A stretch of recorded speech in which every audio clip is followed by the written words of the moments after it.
146 Kukis people have been killed by radical Meiteis. For me, Biren Singh is not fit to be the chief minister because he can't even differentiate between citizens of India and what he terms as narco-terrorists.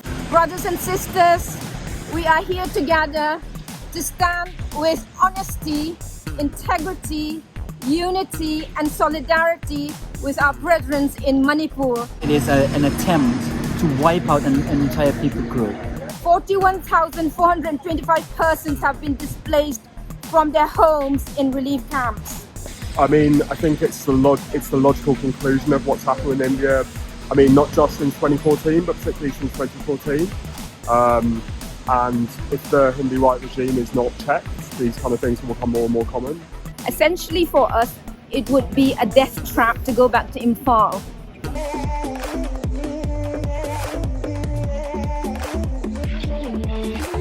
We are one. We are united. Last 6 months, we have seen widespread hate and crime against the Kuki people. There's an ongoing genocide against the Kuki people in Manipur by the majority Meiteis, backed by the Biren Singh government. We are here in front of India House for the Manipur protest, and we'll be talking with some of the Kuki members and see what they have to say.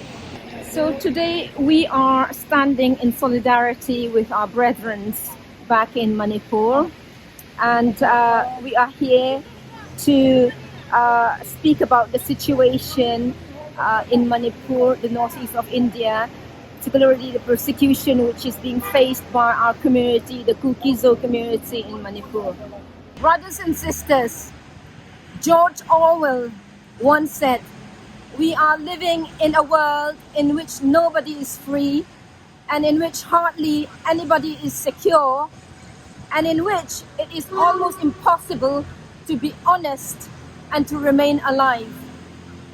Brothers and sisters, we are here together to stand with honesty, integrity, unity and solidarity with our brethren in Manipur in northeast India.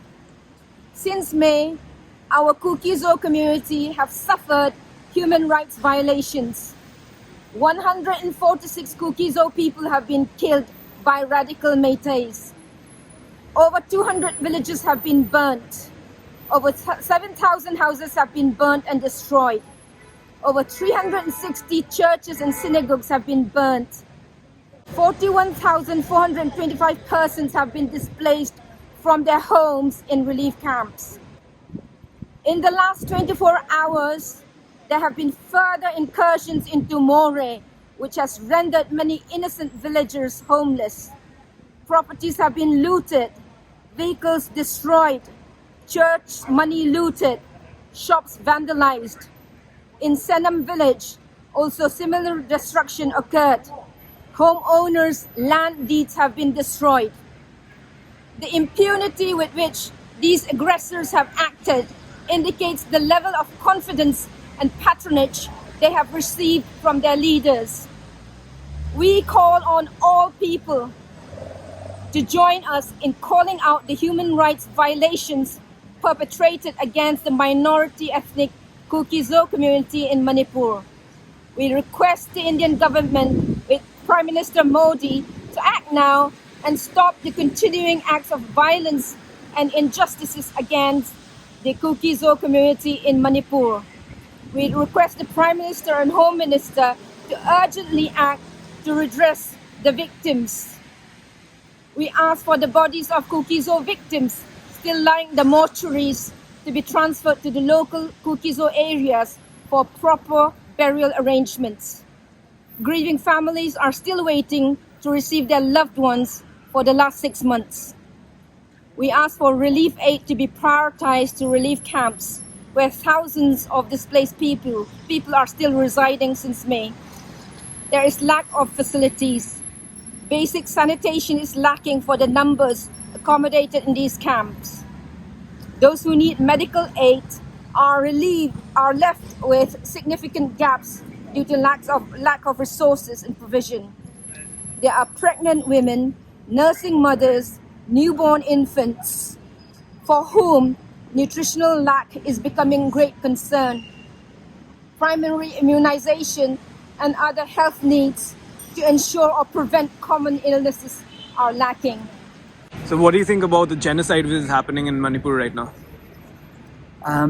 It's, I think, one of the a case of gross human rights violation, and it is something that is invisible to the blind, to someone who turns away deliberately, or someone who instigates it. So, in the case of Manipur, for those who are the instigators, we believe Mr. Biren Singh and his government, and the way that he has, I believe, orchestrated the whole thing, is so out there, but completely ignored by the Indian government. Even though the evidence is there, the video evidence there is, the photos there is, paper trails to back it up. So it's one of those things where the powers who can make the change are not doing enough, and the people are suffering because of it for 6 months and counting. We constantly see that RSS leader Mohan Bhagwat coming in support of Biren Singh and saying that this is a non-issue. So what do you have to say about that?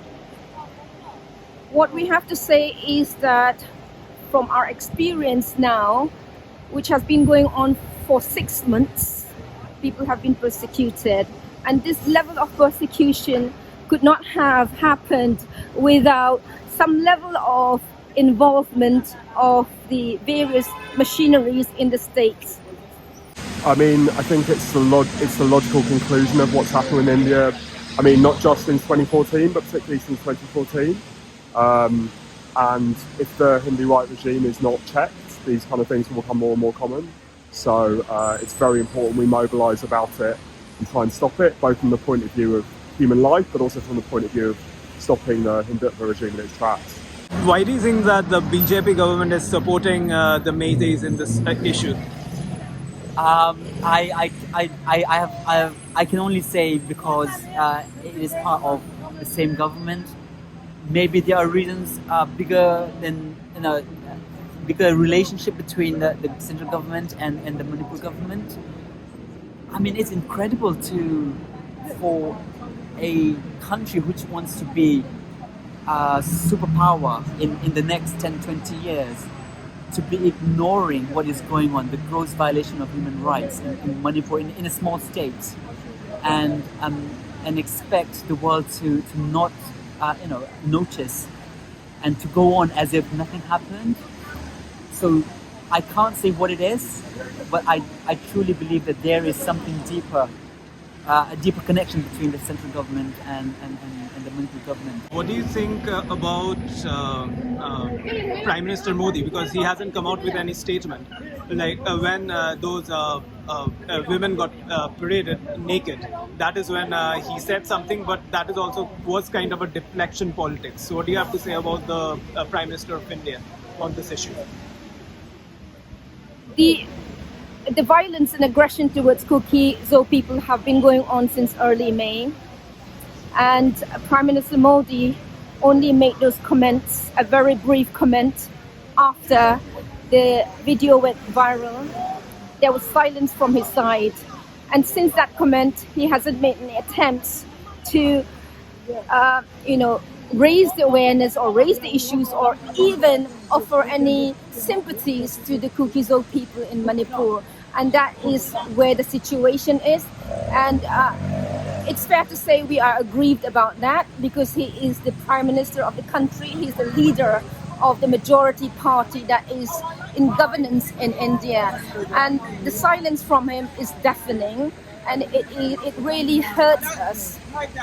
Yes, there has been, since the current government came to power, there are numerous reports of minorities being persecuted, and I believe, it's possible that's part of the whole part of the problem. Yes. Violence against women here and abroad, end it now. Look at your sister next.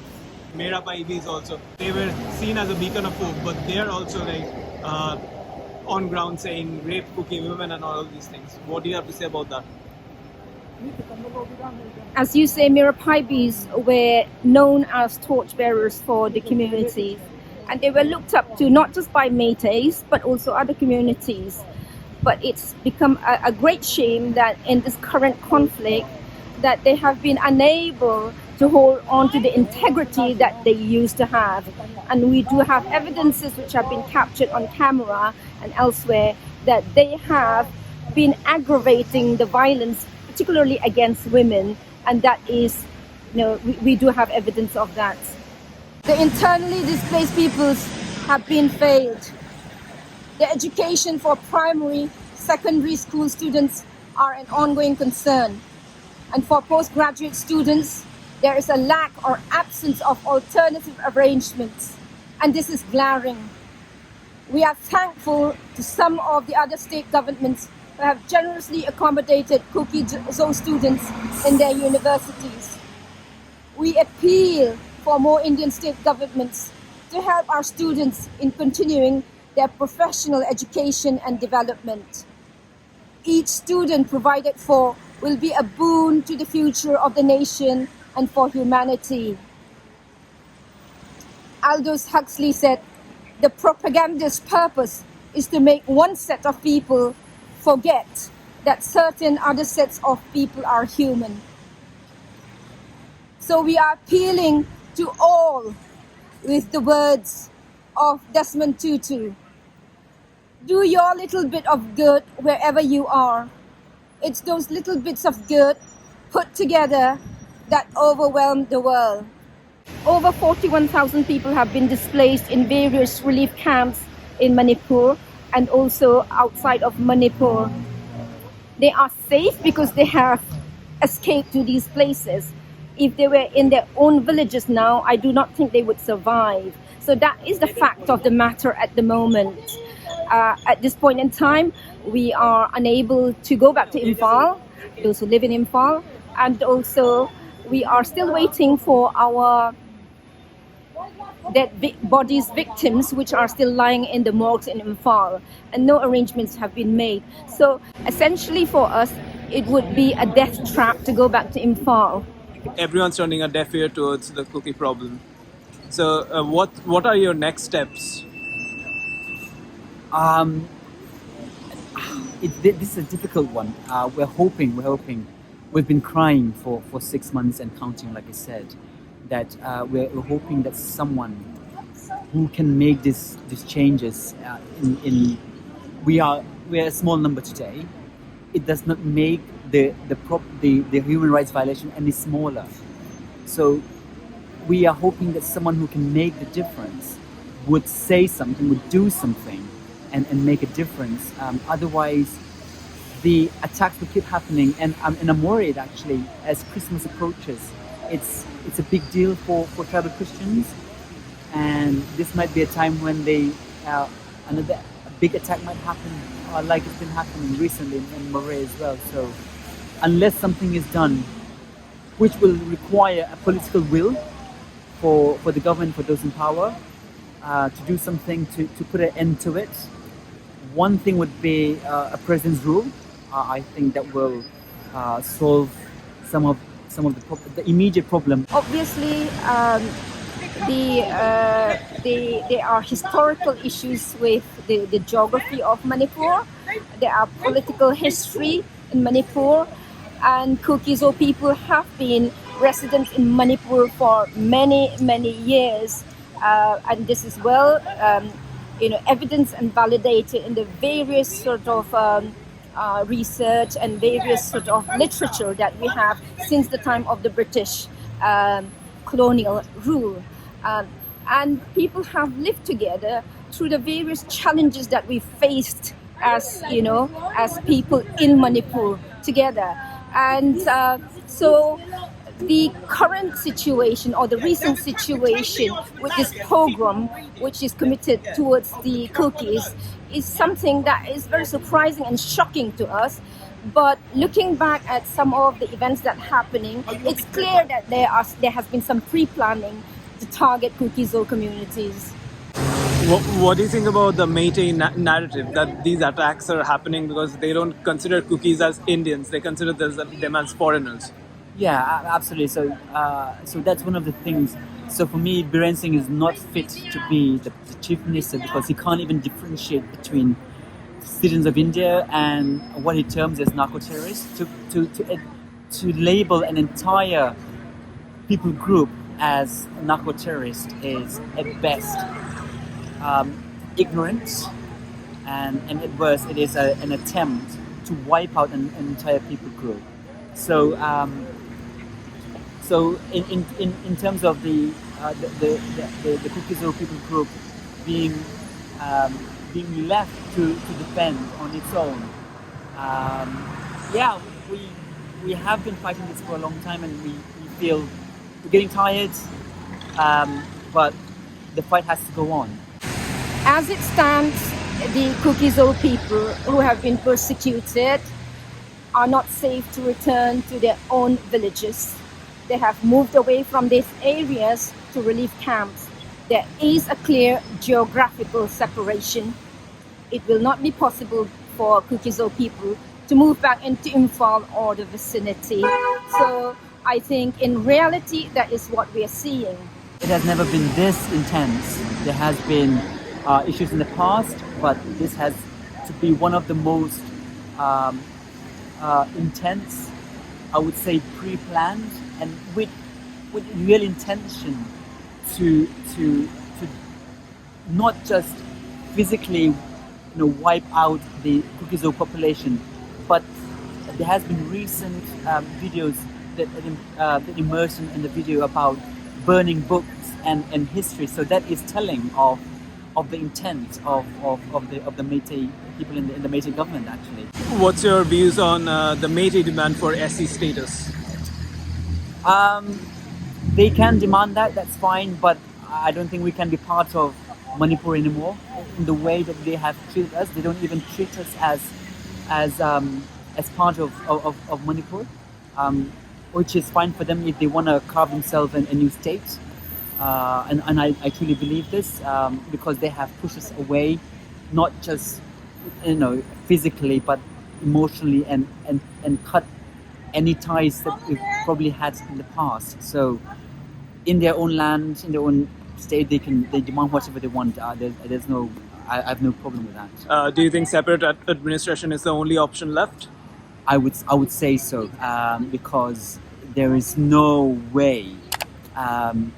First of all, what has been damaged will take a long time to heal, and even that as separate administration between Manipur and the rest, even that will take a long time. So I cannot imagine within the same state those things to be solved so easily. So yes, definitely a separate administration would be the only answer. Lastly, I want to say a brief prayer for our people back home. God our Father, when the troubles of our heart are many, you are still faithful. When we are tired, overwhelmed, burnt out, or grieving, your love still covers us. Thank you for showing us kindness and mercy every day. Your mercies never cease, and your steadfast love endures forever. Great is your faithfulness. Amen.